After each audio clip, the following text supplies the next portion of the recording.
Bakit maraming kabataan ang hindi sumusunod sa mga magulang nila? Kasi ang akala ng mga kabataan ngayon ay kaya na nila yung sarili nila. At saka hindi pa nila alam kung ano talaga ang totoong buhay sa pagtatrabaho. Di pa nila alam kung yung mga responsibilidad nila sa buhay. Bakit dumadami ang case ng early pregnancy? Maaari dahil sa kulang ng disiplina ng mga kabataan or kaya naman kulang sa kaalaman tungkol sa sex education. Napapabayaan din sila minsan ng mga magulang nila or hindi enough yung pagtuturo ng disiplina ng mga magulang nila sa kanila.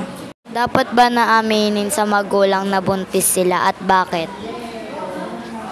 Sa aking palagay, kailangan nating aminin agad na kung ano ang nangyari kaysa tsaka natin sasabihin kung kailan lumabas na yung bata. Kasi maaari silang makatulong sa nangyayari kaysa naman naghihirap ka mag-isa mo. Paano makakaapekto ang impluwensya ng media sa teenager pregnancy? Nakaka-apekto to kasi kapag may media, pwedeng iba't iba yung mapuntahan na website or mapasukan ng website ng mga bata na hindi pa dapat mapapasukan. And pwedeng makakita sila ng mga bagay na hindi dapat makita ng isang bata dun sa website na yon.